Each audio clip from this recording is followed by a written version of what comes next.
The jungle queen. When you brought a knife to a moon frog in the jungle, he sneered and kicked mud onto Leah's face, his mandibles clicking with pleasure. What will you do, Boots? Carve fruit while we bleed?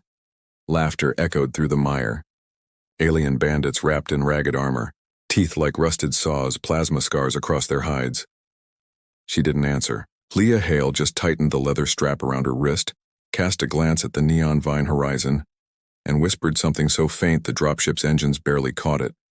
But something did, because the nearest bandit backed off. The growls quieted. The trees shifted behind her, the ancient jungle moving as if to make room for something. Tor was not meant for people.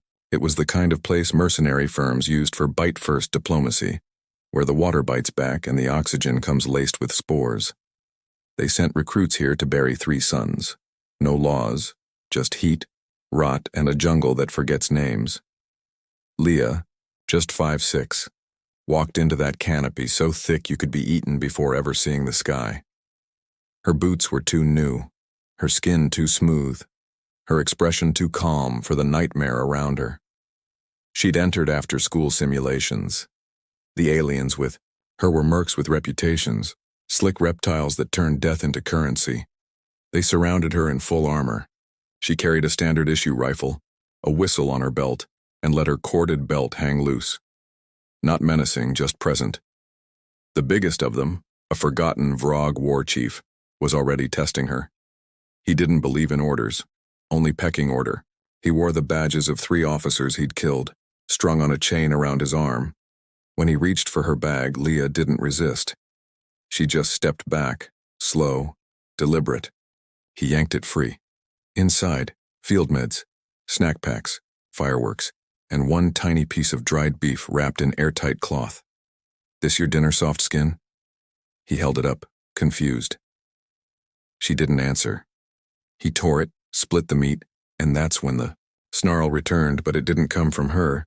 The brush trembled, not like something charging, but something arriving. The jungle went still.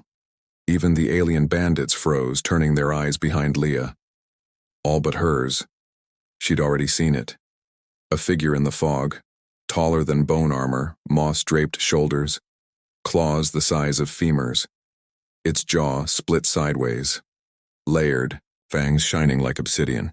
It sat behind Leah, breathed like a furnace. Someone dropped their weapon.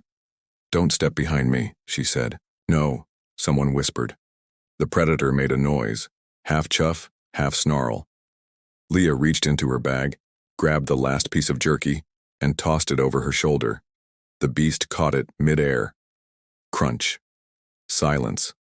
Rifles half raised, feet frozen. They didn't know whether to run or pray.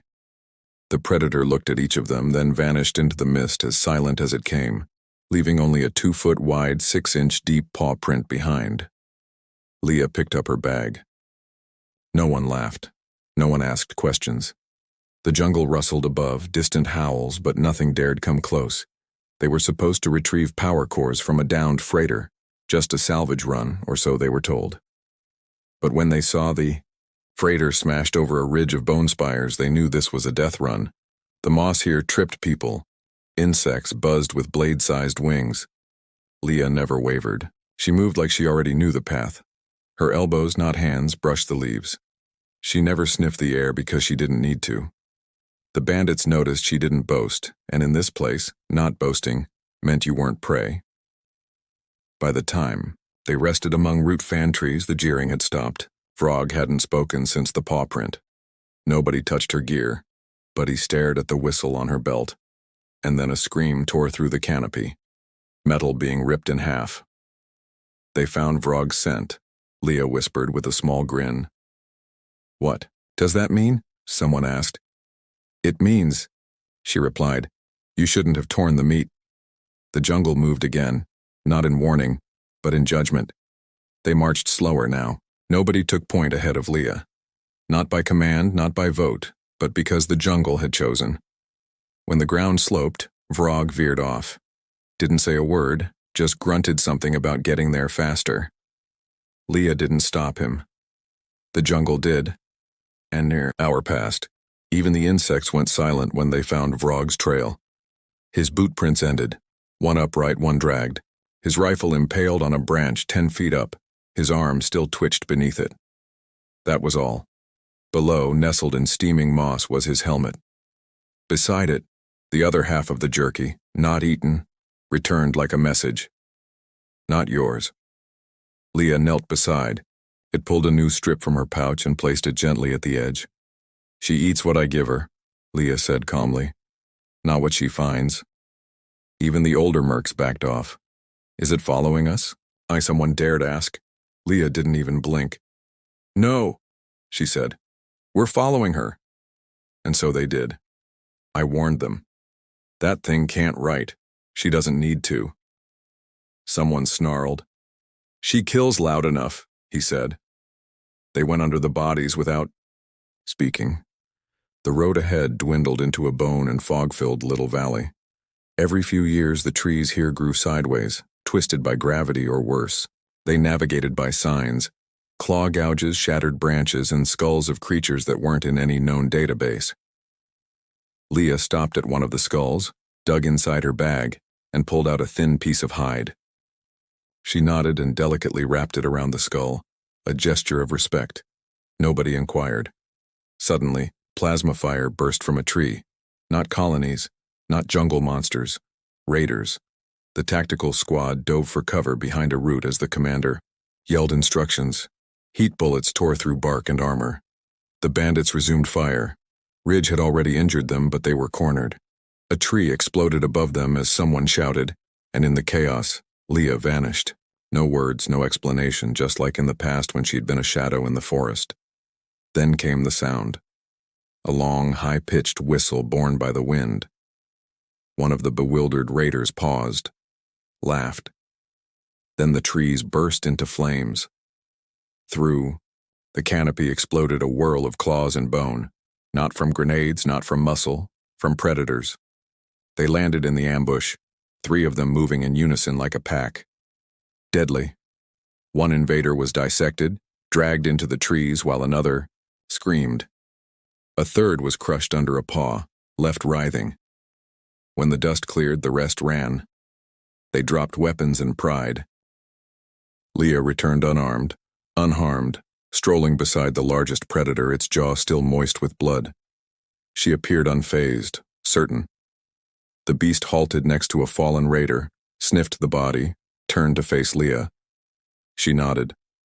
Brack gently lowered his firearm. His mouth opened, but no words came out. He observed the predator standing patiently next to her. She's not the only one who remembers, Leah said. No one mocked her, because ahead, the disaster site loomed. They weren't just surviving the jungle anymore, they were following its queen. The wreckage was fused into a shallow canyon, twisted, blackened, and hissing. Smoke no longer rose, but something pulsed inside, not mechanical, biological. The team approached, rifles up, eyes darting. Even the bravest paused. Hive resin coated the walls, moist, alive, like the crash had triggered not just an alarm, but an invitation. The oldest carnivores had arrived. Leah stepped forward, no hesitation. She examined the symbols etched into the dirt. The bee-rock gave a loud, strange whistle. She stepped over a mound. No, not earth, a husk. The jungle held its breath. The freighter's doors had been forced open, steel carved by knife claws like butter. Inside, silence. No language, no attack, just clicking. It was waiting. Leah walked first, no weapon. She touched the walls, sensing change. The predator no longer followed, but its absence loomed. A few meters in, they found the first nest. A dome of resin, 3 eggs, synthetic fibers, organic pulp. Brack leaned in too close. One egg pulsed, cracked. A barbed leg emerged. She whispered, "Back!" Grabbed his shoulder. The egg retracted, a trap that missed its cue. Leah dropped a strip of pork beside it. One of her last, turned away. "Core," muttered. "She's more insect than human." The corridor widened into the freight hold. The power cores, huge, were fused into the hive wall. The commander scanned them, dangerous, time-consuming. "They're watching," he said. We don't have time for caution. Get the cores, get out. They'll let us go, Leia said, calm. If I go first. The team stared. No one argued. She stepped carefully, tested the hive's patience. The clicking grew louder, then stopped. Silence deepened. She knelt at the first core, tapped the resin. It split, released a hiss. She looked up, met. Unseen eyes nodded. A large figure stepped back, accepted her. The commander gave the signal. The team moved in. Leia stood guard inside the hive, muttering words, not English, not alien, something older. A language of rhythm, of mourning. Suddenly, a voice cracked. It was Beck. They're just letting us go. The story appears to end there, suggesting this may be an incomplete excerpt from a larger work.